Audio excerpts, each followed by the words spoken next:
여러분 안녕하세요. 오늘 우리가 같이 살펴볼 자료는요. 성경 창세기 36장입니다.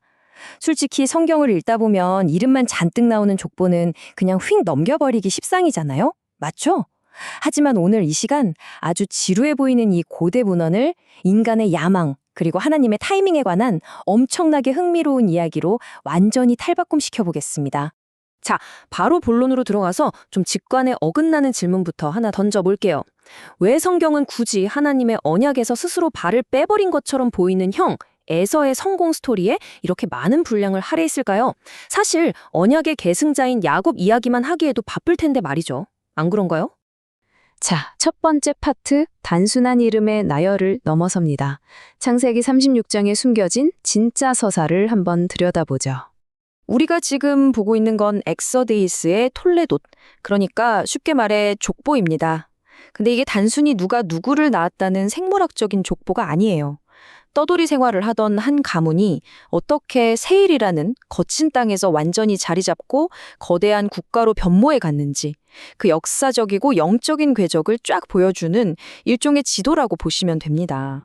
이 기록이 당시의 지리적 현실을 아주 기가 막히게 보여주는데요.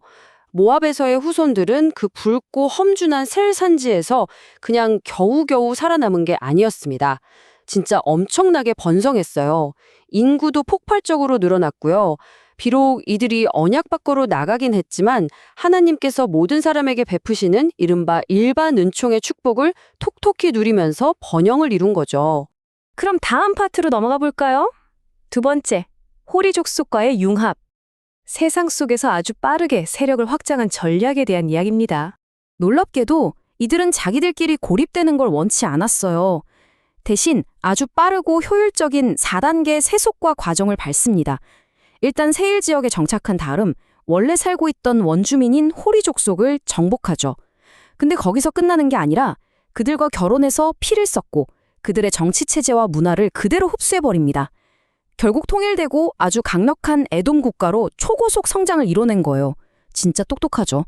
여기 역사적 기록을 한번 자세히 들여다보면요. 에돔의 족장들과 그 지역 원주민들이 어떻게 얽히고 설켜서 하나가 되었는지를 아주 적나라하게 보여줍니다. 이게 뭘 의미할까요? 에돔이 이렇게 눈부신 세상적 성공을 거둘 수 있었던 진짜 원동력은 바로 자신들만의 구별된 영적 정체성을 미련 없이 버리고 주변 세상과 완벽하게 타협한 결과였다는 겁니다.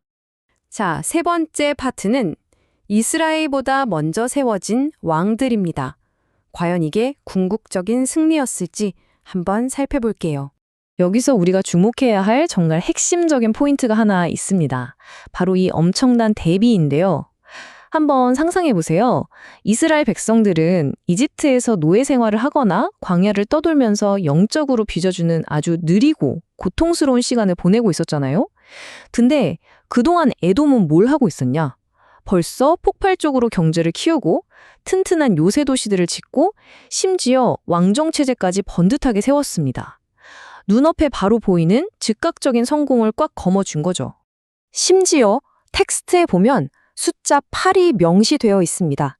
이스라엘에 단 한 명의 왕이 세워지기도 아주 훨씬 전에 에돔 땅을 다스렸던 왕의 이름이 무려 8명이나 줄줄이 나열되어 있어요.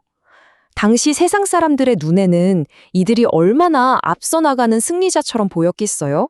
하지만 이제 우리가 살펴볼 원문 자료의 더 깊은 묵상 포인트로 넘어가 보겠습니다. 여기서 우리는 스스로에게 아주 뼈아픈 질문을 던져야만 합니다. 겉보기엔 이렇게 화려하고 빨랐던 이 성공이 과연 그들에게 어떤 치명적인 대가를 요구했을까요? 네 번째 파트, 동화와 정체성 상실. 세상적 성공 뒤에 숨겨진 진짜 대가입니다.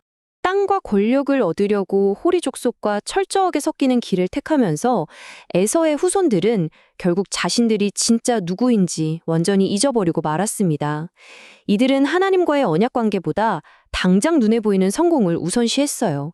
이방인들과 결혼하면서 자신들의 소중한 영적 유산을 스스로 묽게 만들어 버린 거죠. 그 결과가 뭐냐고요? 완벽한 세속적 동화였습니다. 나중엔 주변에 있는 다른 이방 국가들이랑 도저히 구별조차 할 수 없는 그냥 수많은 세속 국가 중 하나로 전락해버린 겁니다. 여기서 정말 본질적인 질문이 하나 나옵니다. 하나님께 선택받았다는 그 사실 하나만으로 우리의 운명이 자동으로 100% 보장될까요? 절대 아닙니다. 세상과 타협하지 않고 구별된 정체성을 끝까지 지켜내는 우리의 책임이 반드시 뒤따라야 한다는 거죠. 에돔의 역사가 바로 이걸 우리에게 강력하게 경고하고 있는 겁니다. 자, 이제 마지막 5번째 파트입니다. 속도 대 하나님의 약속. 우리 현대인들의 삶에 바로 적용해 볼 수 있는 아주 핵심적인 대비죠. 마지막 자료의 묵상 내용이 날카롭게 지적하듯이 오늘날 현대를 살아가는 우리들도 똑같은 유혹에 부딪힙니다. 솔직히 우리 주변을 돌아보면 세상 사람들은 항상 우리보다 더 빨리 가고 더 화려하게 훨씬 성공적으로 사는 것처럼 보이잖아요. 그걸 볼 때마다 우리 마음속엔 불안감이 스물스물 올라오죠. 나만 이렇게 뒤처지는 거 아닐까 하면서 다급해지는 마음, 다들 한 번쯤 겪어보셨을 겁니다. 하지만 여러분, 우리는 텍스트가 짚어주는 이 묵직한 진리에 단단히 닻을 내려야 합니다. 하나님 역사의 중심은 힘이나 속도가 아니라 약속과 관계다. 하나님의 시간표는요, 눈에 보이는 빠른 효율성을 최우선으로 치지 않아요.